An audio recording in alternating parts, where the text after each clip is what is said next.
Hospitals are supposed to be places where people get better. Bright lights, clean floors, beeping machines that never sleep. But after midnight, when visiting hours end, when hallways empty and the only sound left is your own footsteps echoing back at you, hospitals change. Every nurse who has worked a night shift knows this feeling. That quiet moment when the air feels heavier, when the temperature drops for no medical reason, when you know you're not alone, even though every room on the floor is empty.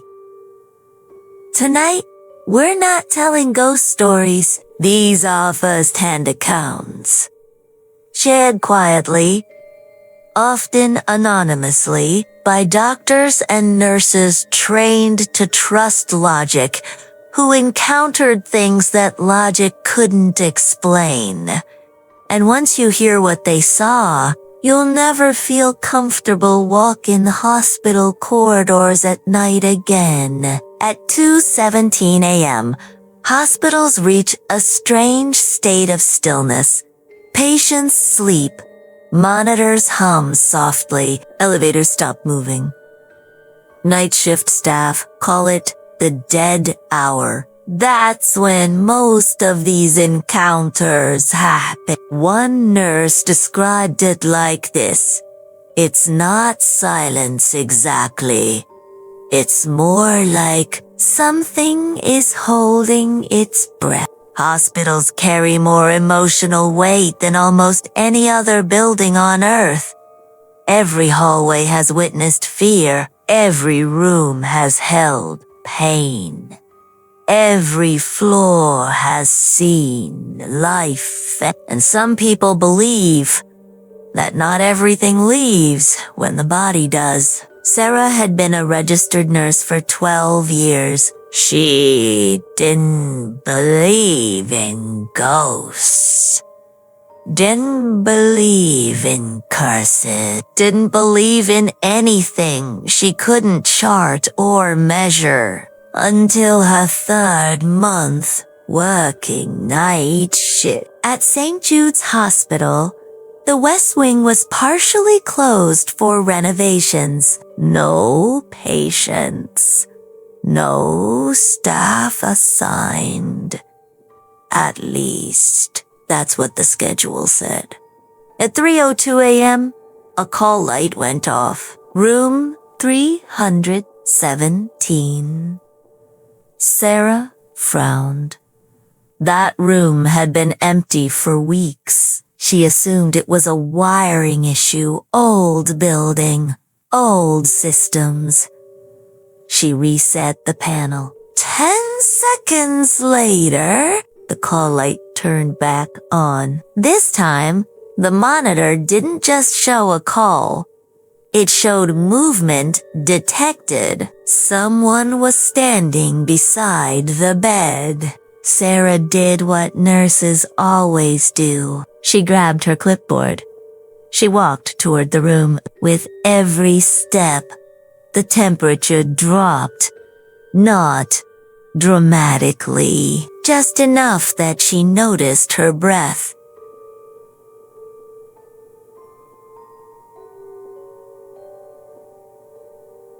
The hallway lights flickered. Room 317's door was slightly open. Inside, the bed was empty. No patient, no equipment, but the call light cord was swaying. Like someone had just let go. Sarah whispered, "Hello?" The bathroom door creaked open. No one was there, but the mirror was fogged, as if someone had been standing in front of it, breathing. Later, she explained it away. Faulty sensors, air pressure, old plumbing. That's what professionals do. They rationalize. But when she checked the logs the next morning, Room 317's call light had been activated 4 times between 2:50 and 3:10 a.m. each time, marked as manual activation. Someone had physically pulled the cord. Sarah didn't talk about it for weeks until another nurse quietly asked her, "Did you see her too?" When Sarah asked, "Who?" the nurse went pale. "The woman in 317? She rings the bell because she doesn't want to be alone." Sarah later learned that years earlier, a patient had died in that room, alone, calling for help until her hand went still around the cord. After that night, Sarah refused to walk past room 317 alone, because sometimes when the hospital grows quiet, the call light still turns on, and no one ever answers it. Nurses talk quietly. They whisper stories between shifts. Doctors don't. Doctors are trained to doubt, to question, to demand evidence, which is why the stories you're about to hear are the ones that disturb people the most, because these didn't come from belief. They came from denial that finally collapsed. Dr. Michael Reyes had been an ER physician for nearly 20 years. He had pronounced hundreds of deaths, seen trauma most people never recover from. And he will tell you very clearly, I do not believe in ghosts. At least, he didn't. Until a patient disappeared while he was treating them. The patient arrived without paperwork. No ID. No insurance bracelet. No electronic chart. An elderly man. Thin, gray-skinned, breathing shallow. Classic signs of cardiac distress. Dr. Reyes placed the stethoscope on his chest. The heartbeat was faint, but present. The nurse stepped out to pull a temporary file. Dr. Reyes turned to grab medication. When he looked back, the bed was empty. Sheets flat, rails down, monitors still attached. The heart monitor showed a flat line, not a crush. Not a gradual fade, just nothing. Security footage was reviewed. The patient never left the room. No doors opened.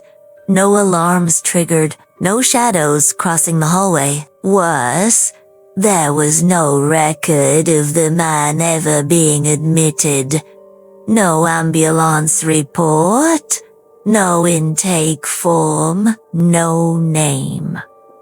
It was as if the patient had existed only in that moment. Later that night, a senior nurse quietly told Dr. Reyes, was he wearing a brown sweater? When Reyes nodded, she closed her eyes. That's the man who died here in 1998. Massive heart attack. Collapsed before we could save him. Dr. Reyes tried to forget until 3 weeks later. He was reviewing charts at the end of his shift when something caught his eye. A discharge summary written in his handwriting. Dated that same night. But he didn't remember writing it. The patient name field was blank. Under outcome, one line stood out, patient finally at rest. That phrasing wasn't medical, and it wasn't his. In another hospital, miles away, a different doctor experienced something worse. The ICU doors were they logged every entry. At 2:58 a.m., the doors opened. No one walked through. At 3:01 a.m., the ventilator in bed 4 began alarming. The patient flatlined. Staff rushed in too late. Reviewing footage later, they noticed something chilling. When the ICU doors opened, the temperature sensors dropped instantly, as if something cold had entered. And for a single frame, a shape appeared in the reflection of the glass. Tall, still, watching. Doctors involved in these incidents often react the same way. They don't panic. They don't scream. They question themselves. Sleep deprivation, stress, hallucinations, but then the patterns repeat. Same hours, same rooms, same outcomes. And slowly, the denial cracks. In many hospitals, there's an unspoken rule: never be alone on certain floors. After 3 a.m., no memo, no policy, just experience passed down quietly. Doctors schedule breaks together. Nurses walk in pairs. Security avoids certain wings unless absolutely necessary, because that's when patients appear who aren't on any list. One doctor summed it up best: if I see a patient after midnight with no chart, I don't ask questions anymore. I treat them kindly, and I'll make sure they're not alone. Because sometimes they're not there to be saved. They're there to be remembered. Patients, no hospital rooms, waiting areas, hallways filled with nurses and light, but hospitals have other places.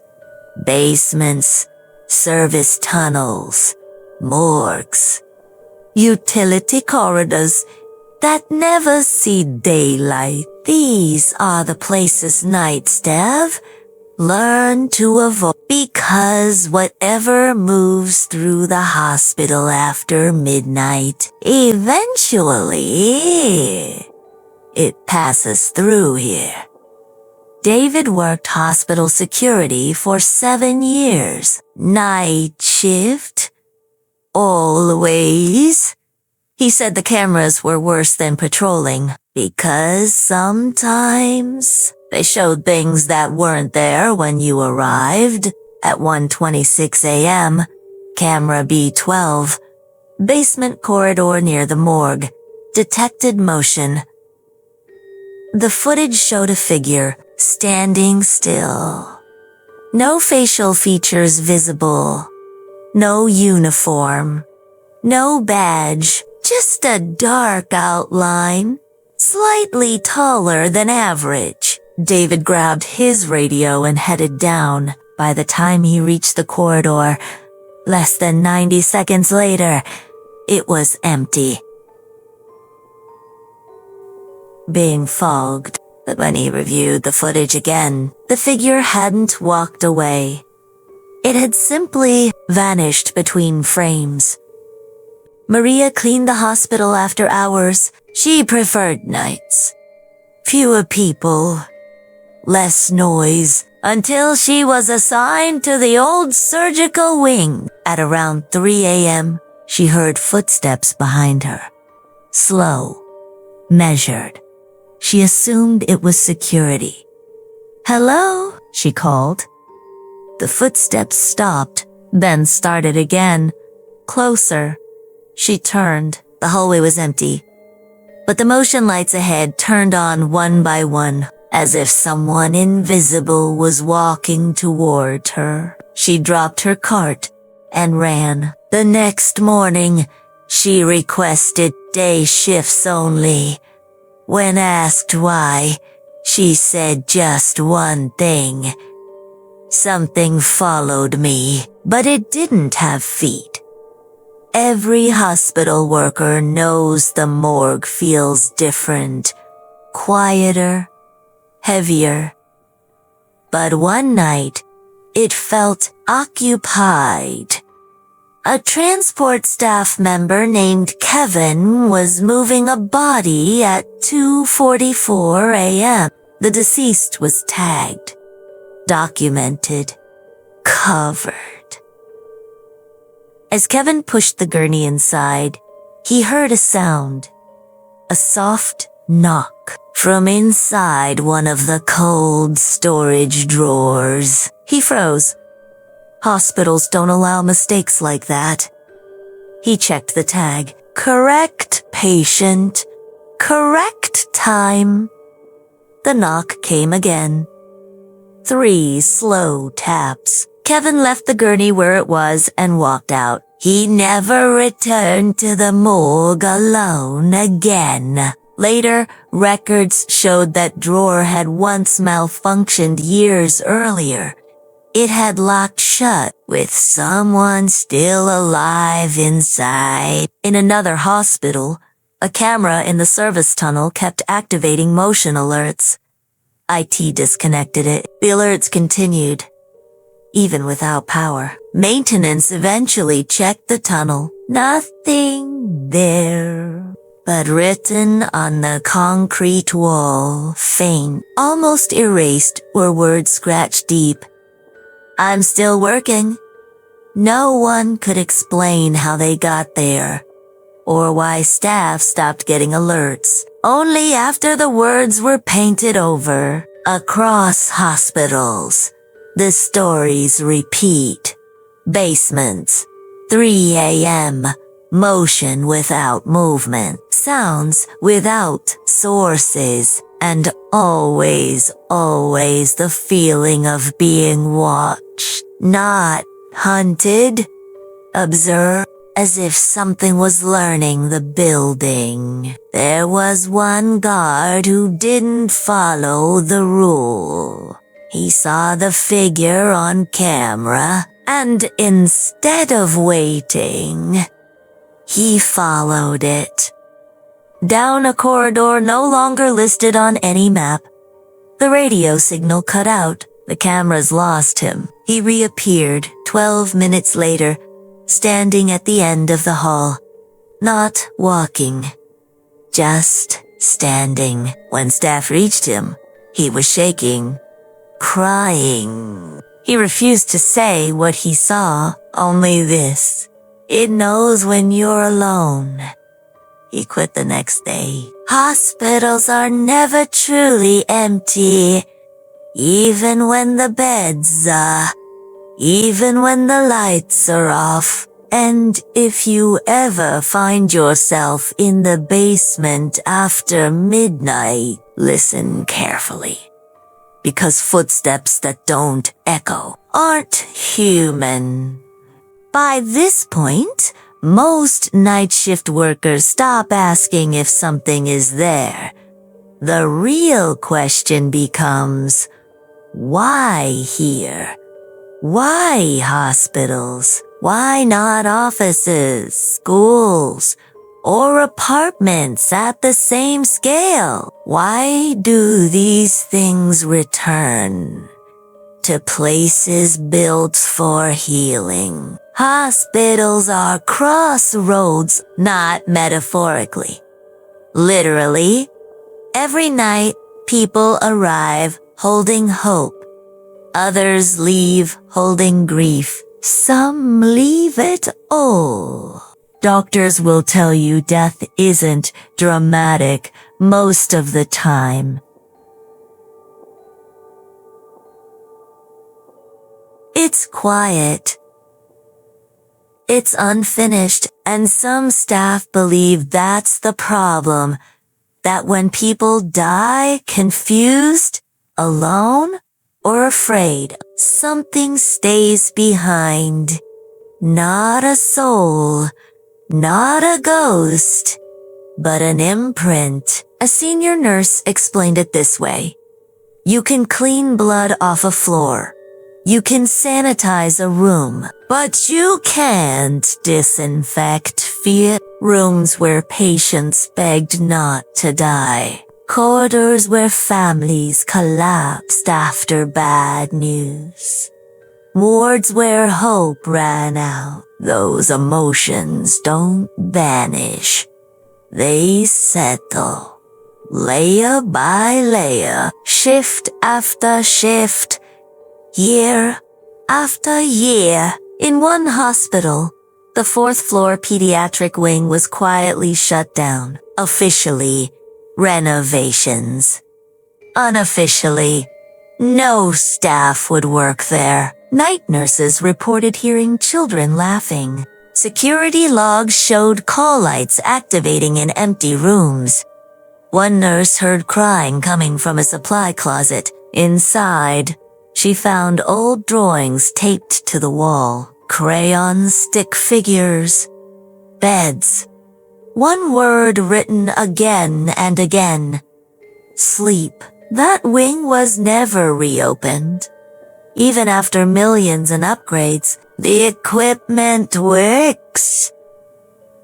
The lights turn on, but no patients are ever assigned there. Across cultures, across countries, the same hour appears. Sanji AM 3:15. AM 3:30 AM. The time when activity spikes, staff theories vary. Circadian low point, reduced human presence or something simpler. That's when the hospital belongs to them. No pages, no visitors, no distractions. Just corridors that remember. Some workers say the worst encounters happen after a bad death. Not immediately, but days later. A nurse hears a voice she recognizes. A doctor smells a patient's perfume in an empty hall. A security guard sees someone standing where a code blue happened. Not threatening, not aggressive. As if checking the place they last existed. There are things veteran staff tell new hires off the record. Always acknowledge a call light, even if the room is empty. Never mock the stories. Don't say there's nothing here out loud, and one rule everyone follows without knowing why. If you feel watched, leave. Not fast. Not panicked. Just leave. Hospitals don't just save lives. They witness endings. And sometimes those endings don't know how to end. Most hospital workers can tell you at least one strange thing they've seen. But there are a few who never talk about it. Not because they don't want to. Because what they saw ended their career. A respiratory therapist will. Call him Daniel, worked nights for over 18 years. IQ codes. Death. Nothing shook him until one winter shift at 2:47 a.m. Daniel was called to check a ventilator alarm in a room marked vacant. He assumed it was a system error. Those happen. When he reached the door, the monitor inside was on. Heart rates 72, oxygen saturation 98% normal. Perfect. Too perfect. He stood there for a long moment before opening the door. Inside, the bed was made. No patient. No chart. But the ventilator was running. breathing. Slow, steady, as if someone invisible was still using it. Daniel stepped inside to shut it off. That's when he noticed the pressure sensor responding. Each inhale, each exhale, something was there. Not visible, but present. Then the call light turned on. Manually, from the intercom above the bed, a voice whispered, "Don't let me fall asleep." Daniel froze. Those exact words, he recognized them. They were the last thing a patient had said earlier that week. A man who died alone during a power outage. Daniel backed out of the room and called security. When they arrived less than 2 minutes later, the monitor was dark, ventilator off. No logs, no alarms recorded, no evidence, just Daniel, shaking. He finished the shift, turned in his badge, never worked another night in a hospital again. He didn't file a report, didn't want therapy, didn't want answers. His only comment, some patients don't know they're gone, and hospitals don't tell them. Hospitals are built to keep people alive, but they also hold moments where life slips away quietly, unfinished. And when the lights dim, when the hall's empty, when the night shift begins, you're not alone. You're just the last one awake. So next time you walk through a hospital late at night and feel a sudden chill, don't ask what you saw, ask who's still waiting.